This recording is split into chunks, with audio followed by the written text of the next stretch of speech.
Shandilya Upanishad, presented by Swayam Prakash Sharma. The Shandilya Upanishad is part of the Atharved.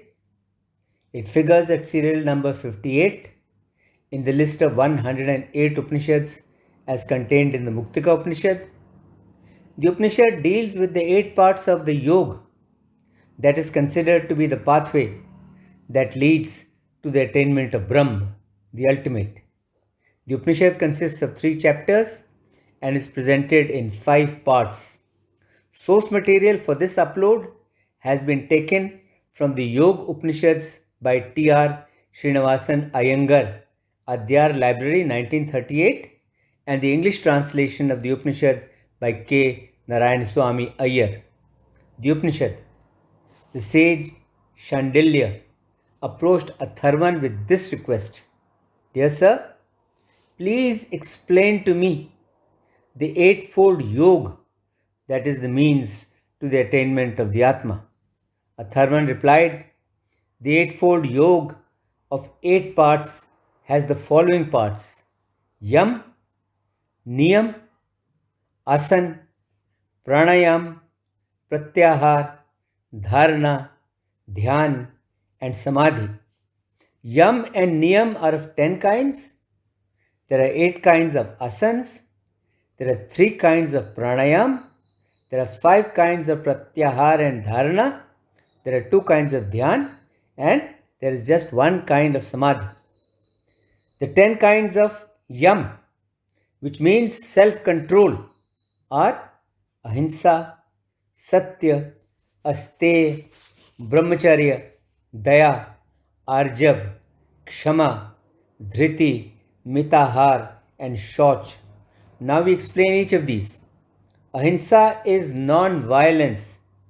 It is never causing any pain to any living being by thought, word, or deed, never indulging in any kind of violence against anybody. Satya is truthfulness. Satya is always speaking the truth that is conducive to the welfare of beings by thought, word, and deeds. Brahmacharya is celibacy. It is the giving up of all sexual intercourse in all states, in all places, by thought, word, or deed. Daya is compassion. It is always showing kindness to all creatures at all times. Arjav is rectitude, propriety. It is always preserving the equanimity of mind, speech, or body in the performance of ordained actions and in the non performance of prohibited actions. Kshama, or forgiveness, is forbearance. It is putting up patiently with all pleasant or unpleasant things, such as receiving praise or being beaten up. Dhriti is fortitude. It is always maintaining steadiness of mind under all circumstances, be it the loss of wealth, be it the bereavement of relatives and friends, or be it their acquisition afresh. Mitahar is moderation in food intake. It is eating good and nourishing food, leaving 1/4 of the stomach empty. Shauch is cleanliness. It is internal and external. External cleanliness is cleanliness of the body, which is by cleaning the body by earth and water. Internal cleanliness is cleanliness of the mind, which is done by means of Adhyatma Vidya, by means of knowledge of the self, by means of knowledge of the Atma. Now we come to the 10 kinds of niyams or observances. These are Tap, Santosh, Astikya, दान, ईश्वर पूजन, सिद्धांत श्रवण, हरि, मति, जप, and vrat. Tap is penance. Tap is weakening of the body by observing austerities such as Krichra, Chandrayan, and the like, according to what is prescribed in the rules. Santosh is continence. It is always being satisfied by whatever comes one's way. Astikya is belief. It is having faith in the merits or demerits of actions as has been laid down by the Vedas. Dan is munificence or great generosity. It is giving away cheerfully to deserving persons one's wealth, grains, and the like that have been acquired by lawful means. Ishwar Pujan is the worship of gods, Vishnu, Rudra, and other deities according to one's means and resources. Siddhanta Shravan is investigating the true meaning of the Vedanta.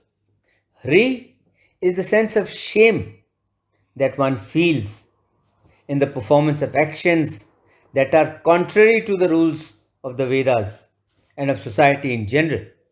Mati is the right frame of mind, is the right mindset.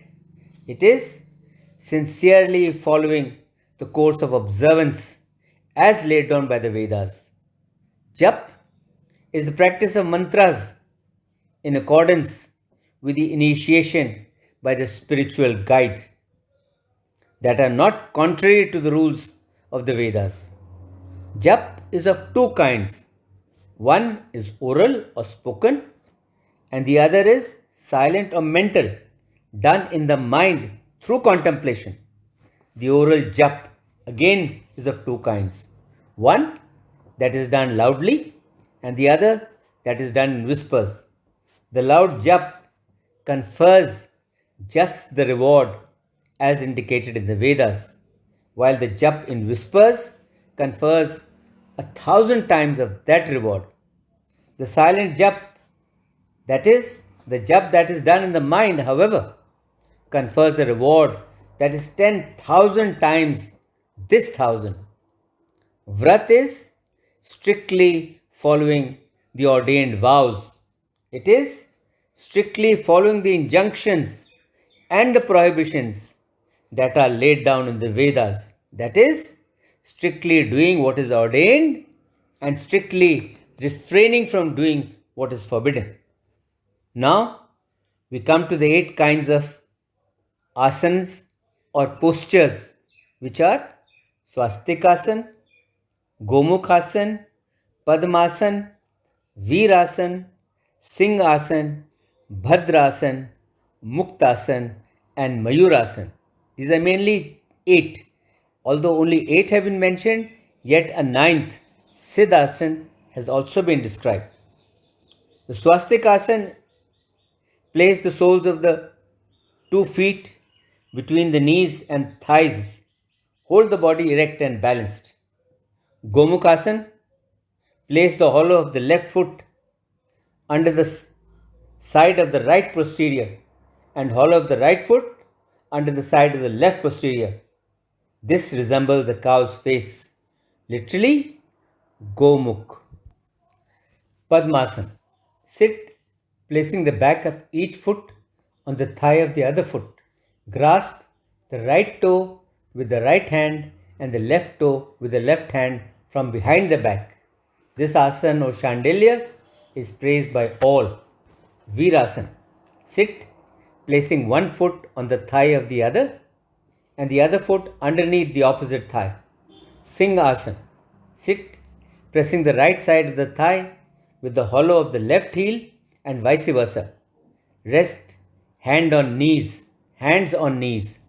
Spread out the fingers, open mouth, and carefully fix gaze on the tip of the nose.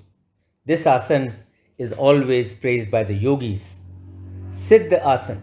Sit, pressing the perineum with the left heel. Place the heel of the right foot above the genital organ and concentrate the mind between the 2 eyebrows. Bhadrasana. Sit, pressing the 2 ankles of the 2 feet firmly together against the sivini, that is, against the lower part of the seat. Bind the knees firmly with the hands. This Bhadrasana destroys all sins and poisons. Muktasana. Sit, pressing with the left heel the right side of the tender part of the Sivini, and with the right heel press the left side of the tender part of the Sivini. Mayurasana. Place both the palms on the ground. Fix the two elbows by the side of the navel. Then lift the head and the legs upwards. The body floats like a stick in empty space with the palms as the fulcrum.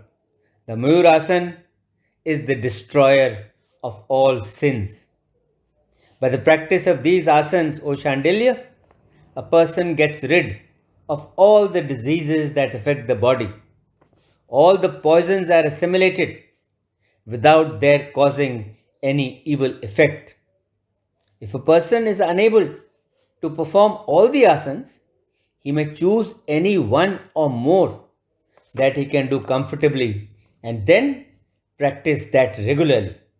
The yogi who masters all the asanas, such a yogi conquers the three worlds. The person who is equipped with yam, with niyam, and with the asanas, he should then practice pranayam, by which the nadis are purified. The sage Shandilya then asked Atharvan, "Dear sir, how many nadis are there in the body? What is their origin? How many kinds of vayus or vital airs abide in them? What are their respective seats? What are their functions? By what means are the nadis purified? Please tell me, dear sir." Atharvan replied, "The length of the body of a person is measured in finger digits, and it is 96 digits. The pran or vital air extends 12 digits beyond the body. Whosoever, with the practice of yoga, is able to bring this pran, bring this vital air within the body and reduce it to make it equal to or not less than the fire that is within the body, such a person becomes the greatest among yogis. The region of fire in humans is triangular in shape and as brilliant as molten gold, and it is situated in the middle of the body. In four-footed animals, the fire is quadrangular in shape, while in birds, it is circular in shape. The purifying, beneficial, and subtle flame of fire is situated in the middle of life's center. In the case of humans, the center of the body is located 2 digits above the anus and 2 digits below the sexual organ. In four-footed animals, the center of the body is located in the middle of the heart, while in birds, it is located in the middle of the belly.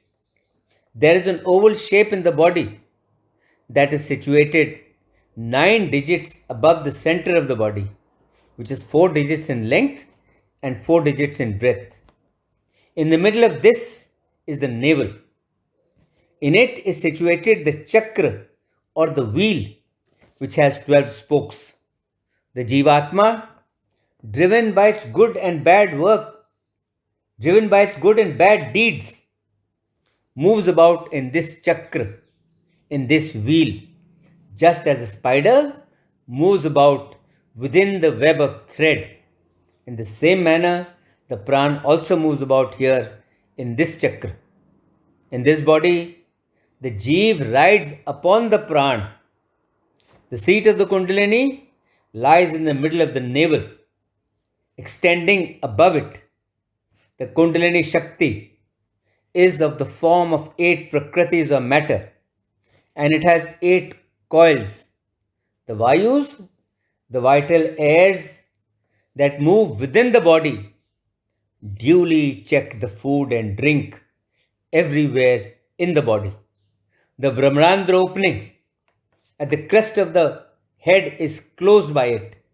However, during the practice of yoga, it is awakened by the fire in the apan, which then shines with great brilliance in the shape of wisdom, in the akash, in the space of the heart.